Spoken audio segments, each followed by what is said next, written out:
Hi everyone, welcome to the first episode of Beyond the Sidelines. I'm Erin. I'm Sara. I'm Danna. This podcast is going to cover a wide range of topics, all in the sports news media field.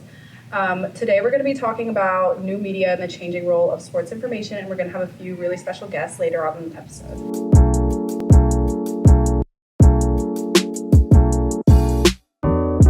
Thank you, Erin, for getting us started. Our first topic is this shift from traditional to new media. I don't know about you guys, but all the news I get is from TikTok, social media, especially TikTok. Yep. I don't know about you guys. Sure, yeah. No, for sure. I definitely get a lot from TikTok, and with sports it's kind of interesting because I get like my immediate news from like Instagram or like my notifications from the ESPN app. I know I get those right away. But I kind of get the more detailed stuff with TikTok, especially when it comes to like the bigger like storylines and stuff that kind of has like that like more detail to it. Like, for example, if you think about like when a player gets like suspended, like I'll get the immediate like, oh, he's suspended for 4 weeks from ESPN or whatever it is, but then TikTok will give me like, okay, he's suspended because he did this and this and this. So I always find that that's really interesting, and then getting the commentary from like other people off of Twitter. That's funny. I think like that's the most interesting part, like getting to see like the comments, especially on TikTok. Like they make me laugh so much. I can't go without the comment section on TikTok. That's my favorite part. No, same. And I know during like every game, I'm like on Twitter. Like during the game, I'm like seeing what everyone's saying. Like during the Super Bowl, as soon as that, I think it was like the first pass interference call, I was like ran to Twitter and immediately was just like scrolling for the whole game. And I think that kind of really brings us to the topic of like the role of citizen and fan journalism like on social media.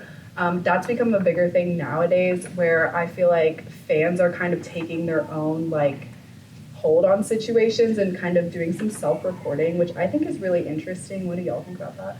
It is interesting. It's a different perspective than like maybe professionals or people that are actually playing the sport or anything like that. But I feel like you get really interesting perspectives from that. So I think it's cool. Yeah, I've seen a lot of like TikTok broadcasters, so not professional, but actually I think it's more exciting, like seeing other people give their opinions. Yeah, and I don't know if y'all are familiar with like Jack Mack. He works for Barstool. Oh my gosh, he's my favorite. Tons of informal reporting on like TikTok and stuff, but like he gives me like the most interesting content. I agree. I love Jack Mack. And he's funny, so it's entertaining. Yeah, and that kind of goes into like what is like the balance between informational and entertaining, and kind of how using social media has made content more entertaining rather than informational, because like there used to be obviously like TV documentaries and stuff that are all very entertaining, but now it's really, I feel like, more entertainment based than like stat and informational based. So like what do y'all think about that? It's almost like you have to have some humor in it for people to actually watch it, so it's hard to balance that, but I think that's why people shift towards social media more, because it's definitely more entertaining than information. Yeah, and it being so accessible, like I'll literally be on the bus on the way to class and I pull out my phone and I'm getting information like right in my hand. So that's super cool. I think it also brings us to the problem of maybe falling for misinformation or false rumors from people that might not actually know what they're talking about, but they're still reporting on things. We were talking about the Tom Brady incident with his retirement. How people it was released and then he kind of was forced into retirement. Then he came back and said he wasn't retiring. It was a whole big thing, but it kind of just, the pressure to report first and get the most likes and comments. How do you balance that with actually fact-checking your information before you post it is kind of a problem. So, and that's kind of an interesting situation, because that situation was essentially like leaked by a very accredited reporter. Right, So it kind of makes you wonder, like, where did he get that information? Did he hear a rumor from like somebody close to Brady? And how did that like impact it? And also, once again, like you said, jumping the gun, kind of that like misinformation aspect. And I feel like that's a lot more popular with like fans on Twitter and stuff, especially. I hate that I keep bringing it back to Twitter, but I feel like that's where so much like fan journalism, in a sense, not journalism, but like journalism, comes into play here. I know like transfer portal season every single like year I am on Twitter trying to like see what people are saying, who people are like speculating to go from like Bama or wherever. And it's always interesting seeing people be like, oh, I think this guy's gonna transfer, like blah blah blah. Yeah. I always think that's really interesting to see, because it's like do they really know? Or Yeah, are they just where speculating? are they getting this from? Yeah. Honestly, I need to do better with that. I feel like I'm so naive. I'm like, Yeah. is this true? And I I know. automatically think it's true. If they make me laugh sometimes, I fall for it. I'm not gonna lie. Yeah. That's valid. Yeah. And then going off of like the fans aspect, that has started to put a lot of pressure on the athletes themselves. For You see fans just kind of inserting their opinion into like kind of every situation that they have information on in the sports world, and just like how that impacts the athletes. I mean, I'm not personally an athlete. I know you used to be on the basketball team here. Do you have any experience with that? Not that I can think of. You definitely see a lot of negative comments. People always have something to say. That's so true. You just gotta know how to handle these things, not let them like get to you. But it's hard. It's definitely hard. Yeah. Yeah, and athletes can also kind of now with social media, like they have the ability to like control their own brand. No longer are they stuck to like the brand that their organization is creating for them or the brand that the media is kind of like pushing on them. They have the ability to go on Instagram, go on TikTok, post whatever they want, talk about whatever they want, and really make a name for themselves outside of athletics. I'm going to use a very Clemson-y example right here. We think about Clemson football players, Braden Galloway and Darian Renshaw. Yeah. They made a huge brand for themselves outside of football, just on TikTok with their girlfriends and such. So that's just kind of a way, I guess, more personal to like our university that I've seen happen. But like, can y'all think of any other ways that athletes have done that? There's so many, but that's definitely probably the best and most relevant to us example. Yeah, that's just the first one that comes to Yeah. mind because it is so like close to home in a sense. Yeah. I feel like a recent example, Jameis Winston. I don't know if y'all have seen Yes. his coverage I at the think so, Super yeah. Bowl. Your fourth Super Bowl with this organization, man. What all of us really want to know here today, brother, is what's your favorite color?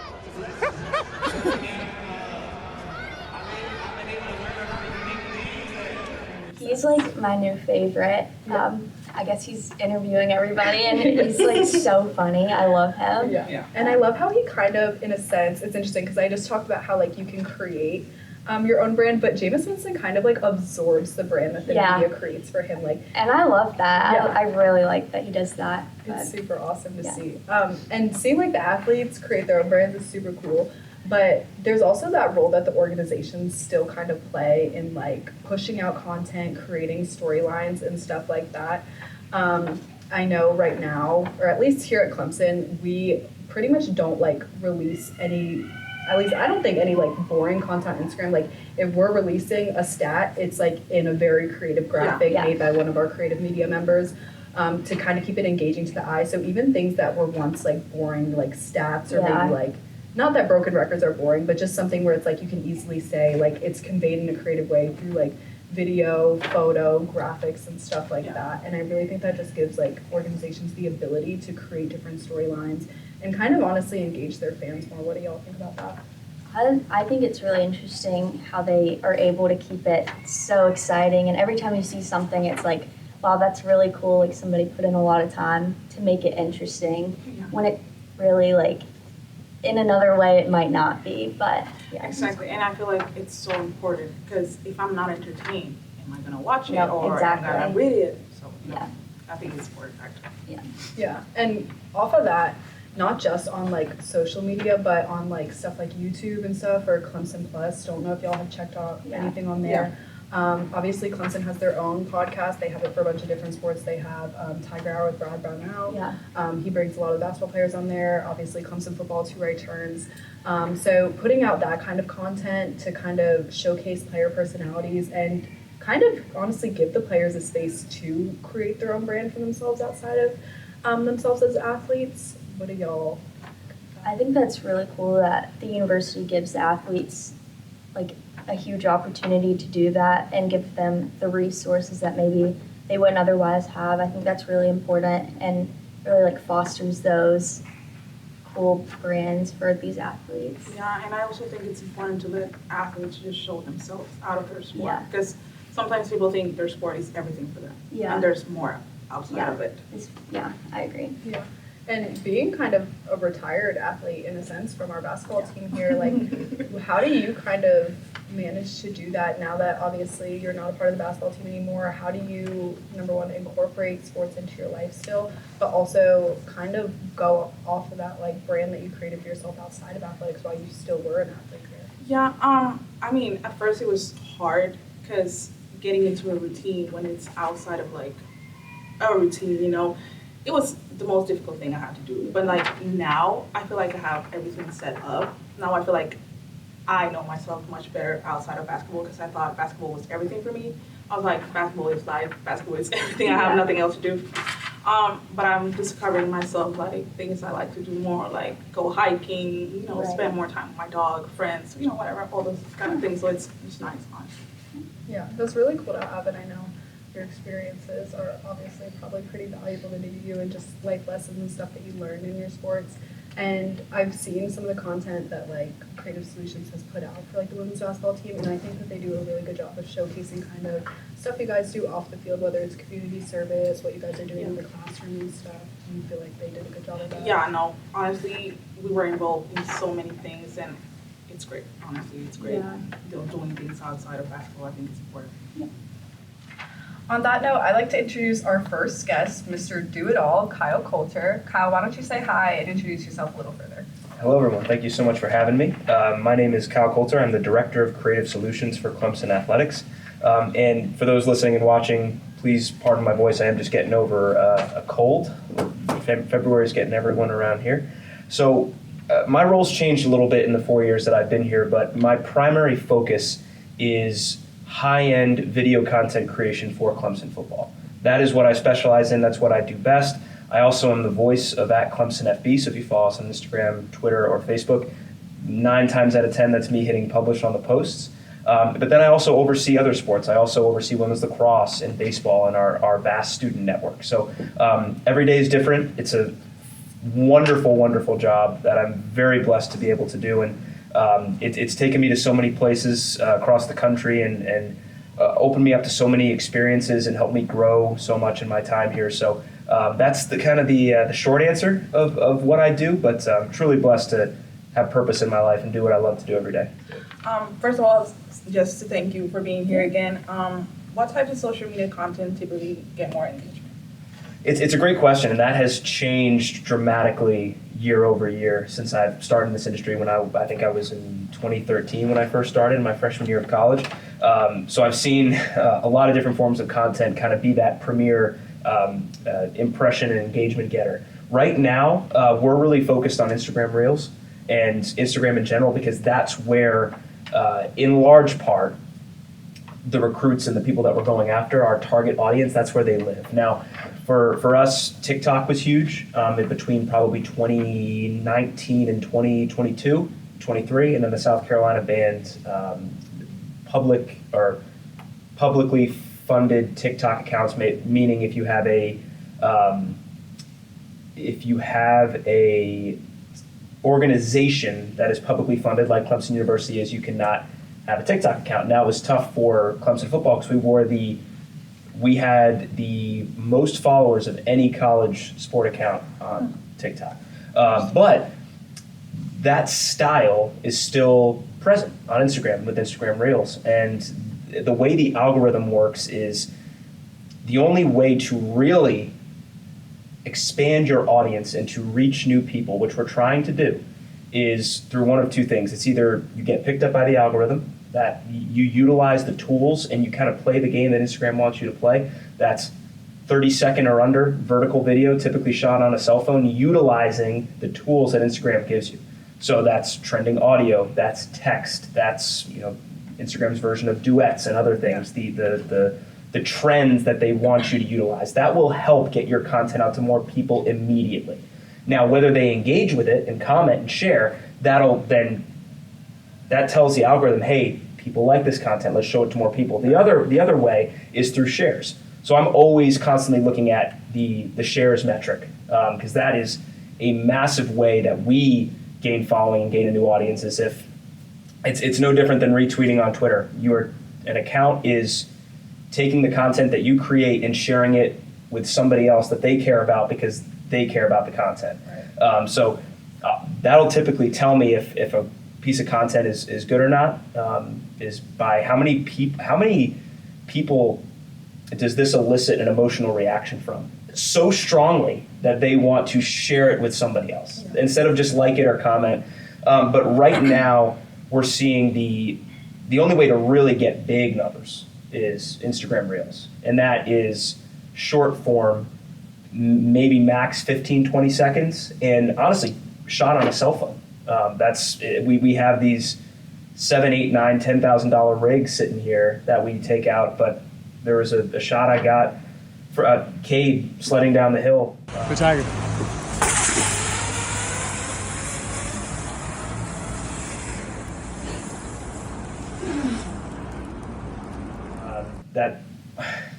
It's wild. That one was shot on a cell phone. It was about 8 seconds long, and it's just Cade going down the hill on a piece of cardboard. Has like 2.5 million views.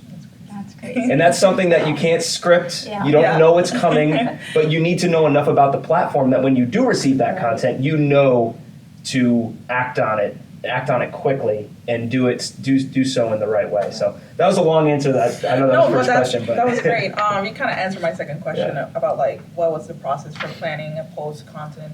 Sure. Yeah. So we have a formal process. We have our Monday meetings where the whole creative team gets together and we discuss the storylines for the week, and we discuss storylines kind of 2, 3, 4 weeks out. What are we attacking? What events are happening? What's going on with our NFL guys? What events are happening in the building? Workouts just started. We have a lot of Paw Journey events, the NFL. So we have things that we can set our watch to, and we know that, hey, this content is going out this day, and we have an Excel sheet that has a bunch of different cells across. We have one for every month, and we break it down by week. And it's what's going out Monday, Tuesday, Wednesday, Thursday, Friday. What is the medium? Is it video, photo, graphic, or like a text-only post? Who's creating it? Who's posting it, and when? And is it 4x5? Is it vertical? Is it 16x9? So that helps keep track, and then we color code it. If it wasn't posted, it gets highlighted in light red. If it's scheduled, if I went in and scheduled it, it's in light yellow, and if it was posted, it's in light green.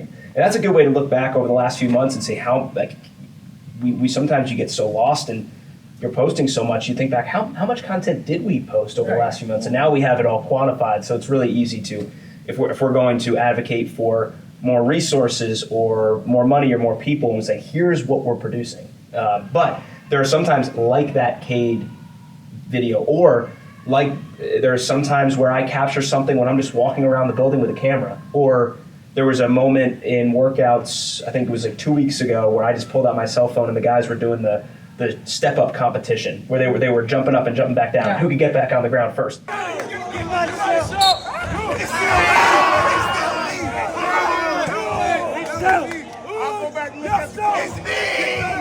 And there was a really close battle. And normally, you'd say probably 2-3 years ago, I would have shot that with my rig, went back and edited it, put text, put music, all that stuff.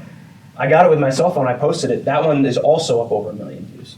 Wow. So and that's not devaluing the craft of creating. That's just letting the platform educate you and inform your decision making when you create. So it's a mix. We try to plan as much as we can, but you still have to be nimble and flexible to let those other random things that you can't plan for into your content plan. Yeah, and I know earlier you kind of mentioned posting with like kind of the trendy sounds and stuff like that. But one thing I know I always speak really highly of Clemson when people ask me what I like about our social media is that a lot of our content, and at least in my opinion, is like timeless. Like we don't just go post every single trend and participate in every single trend. We do participate in some trends, like the Fetty Wap trend, posted something with that last week. Loved that. That was awesome. I want you to be mine, baby. My lifestyle is driving you crazy. I cannot see myself without you. You call them fans, don't really know what we do. I go out of my way to please you. But a lot of our content is just so timeless, I feel like, and you all do a great job creating videos that like we could go back and look at in 5 years and just say like, yeah, we still love that video just as much as we did today. But like, how do you all kind of ensure that you're creating content that's informative but also entertaining in a sense, and that it's not all just kind of just like for that clickbait? There is so much content out there right now on every single platform. The competition is higher than it has ever been to get somebody to stop scrolling and look at what you're creating. And consumers are smart. They know when they're being tricked. They know when there's a gimmick. You can't fake a great story. So I always say, with whatever we're doing and whatever we create, it's a couple things. Be different with a purpose. Make sure that if you are adding an effect, if you are doing something, that it is improving the experience of the consumer, and everything has to have a story. I have an acronym that I tell to all of our students and our creators. It's ACE. You got to ACE it. It's access, creative, and entertaining. If you hit all three of those, you're in line for a really good piece of content. The biggest one is the E. It's entertaining. That has to be first and foremost. As you're making it, you have to enjoy watching it. Because if you're just creating it and you're watching it through, it's like, this is so freaking boring. Everyone else is going to think that too. So you really have to enjoy what you're making. And I have a couple Post-it notes on the bottom of my monitor, and one of them is create with joy. You need to put joy into what you are. That's tougher some days than others. But I think it's always comes back to story and making sure that whatever we create has a message that lasts with the consumer, and that can be that we are the best college football program in the country for academics and athletics and professional development, which we are, or that could be just that, hey, we have some really good people around this building, or it could be that we have the best defensive end in the country, who I think I don't want to spoil it, but I think we're talking to next. Whatever message we're trying to get across in the content, like, make sure it hits, and it's not just content for the sake of content, because that leads people to unfollow, and they get tired of seeing the paw pop up on their page, which is not what we want. So yeah, and it's also variance. We want to have different kinds of content, because you see some accounts where they just go heavy on the memes, they go heavy on the joke stuff, and then they become a joke. Like we're Clemson football. We're not going to be the joke meme TCU account.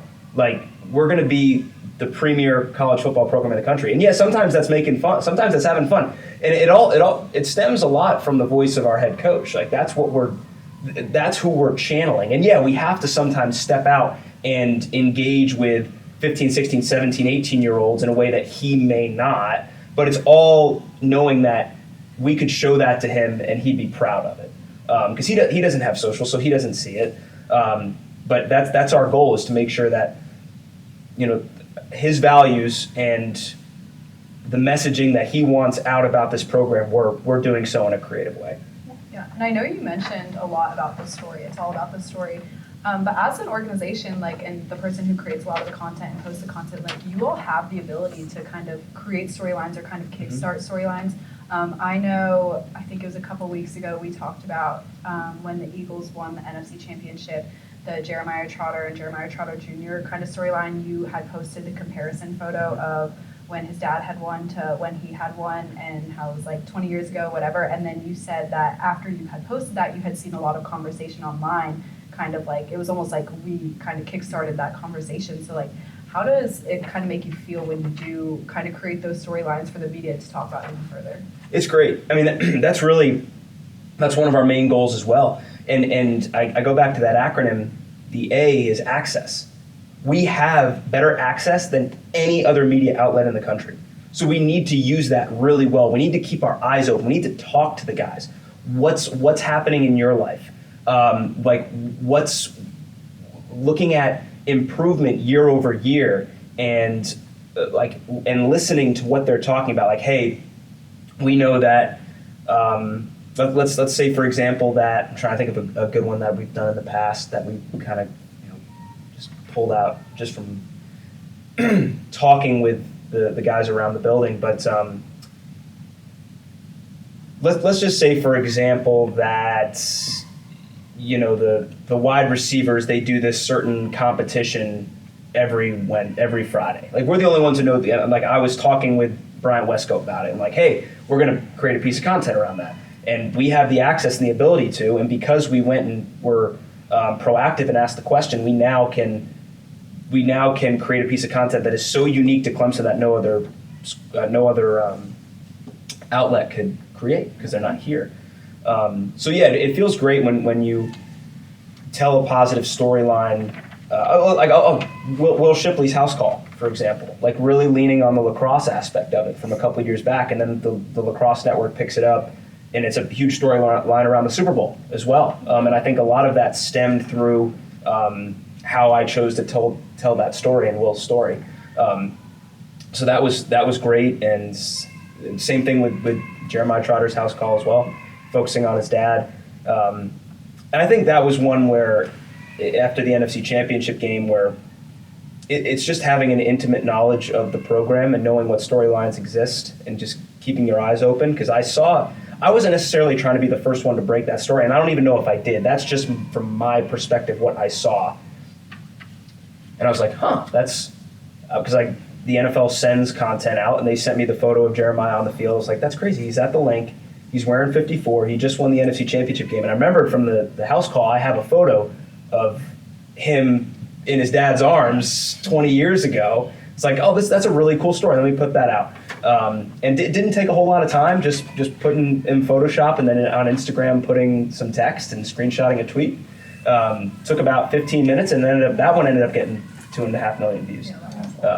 And kind of going off of that, with your ability to do that, and with the pressure to break stories and get likes and shares, comments, what role do you play in protecting the information and privacy of the organization and the players themselves? Yeah, that's a great question. Trust is the foundation of everything we do. If you go talk to any creative department with any sport at any level, that could be college, professional, the athletes, coaches, everyone in the program and the organization needs to trust that you have the best interest of the team at heart, and you have the best interest of the individuals at heart. Because by virtue of our work, we're going to have cameras that are recording video and audio in very sensitive spaces. Now, some schools allow more so than others. We're kind of in the middle, I'd say, more on the liberal side, where we can shoot more. And I've certainly been in places where everything is closed door, and it's very frustrating. It's very tough to get things done. But we're in right in the huddle when Coach Eason is hyping up the guys before they go out of the tunnel. That is profanity laced. There's like a lot of stuff that we can't show, but Coach Eason knows. He looks at me and he knows that I'm only going to put out the best from that. Right. I'm never going to make him or this team look bad. Right. Because and that's not just because it's my job, it's also because I care about these people. And I take that trust and that responsibility very seriously, because it can easily happen. So you really need to be very diligent about whatever you share publicly. You got to go through it with a fine-tooth comb, and that's something that I've needed to learn over my career. Is you got to check the background of photos. You need to check the background of video. You need to really listen intently, especially now that we're trending to cell phone footage. You could easily pick up a curse word in the background that if you're not listening intently, you don't hear, and that could, you never know what that could lead to. But it's just really, you need to be very diligent about protecting that trust. Right. Yeah. Well, thank you so much for joining us Thank today, you. Kyle. I Absolutely. really appreciate it. We got a lot of great insight. But now we're gonna kind of switch our focus to our next guest. So our second guest of the day is Clemson Football Defensive End, TJ Parker. TJ, if you want to say hi and introduce yourself a little further, feel free. Hey y'all, I'm TJ Parker. I'm from Phoenix City, Alabama, and I'm going into my junior year. So you've been at Clemson for coming on 3 years now, correct? Yes. So I'm sure you've had a lot of experiences with social media and with kind of fans talking on social media. And obviously, fans say a lot of positive things, fans say a lot of negative things. Overall, do you feel like social media has impacted you negatively or positively? I'd say positively. There's hate and love when it comes to this. I mean, it's just part of the profession, but to be honest with you, I look at it all, I see it all. Most of the time, I'm laughing at it because I know it's just somebody talking behind the screen. Nobody would never say it to my face because they know, that's just not ethical for them. But yeah, I think for me it's been a positive thing just because I've been able to perform at a high level, and then after the game's over with, I go to my social media and Clemson may post something about me doing something, and I spread it, and I just see love from people I know from back home and stuff like that. So it's just been very good for me. Yeah, and as Kyle said earlier, best defensive end in the country here at Clemson. How do you kind of use your own personal social media to market yourself as that? What types of things do you post? What types of things do you put out that kind of lean into that storyline? I think for me, my most viewed things are highlight reels. That's what I've seen grow my page a lot more. I think I gained up to 15K for over the season. I'm sitting at 15K. I probably gained 7 or 8 just over the season off of making a lot more plays and just putting myself out there a lot more, doing a lot more celebrations to kind of allow Kyle and them to clip those and post those all over social media. So just being more loose and having fun with it, I think really boosted my content. That's great. And how would you say you balance your professional brand and your personal brand? Is there one that you lean into more, or do you try to keep it balanced? I try to keep it balanced, but I more so lean towards my football side just because I don't really like people in my business. So That's fair. And a lot of time people don't see everybody's watching what you do, no matter where you're at. You could be eating, and you can meet a fan, and they'll tell you to your face I see you eat such and such a long time ago. You know what I'm saying? So it's I try to keep most of my stuff off the field, private.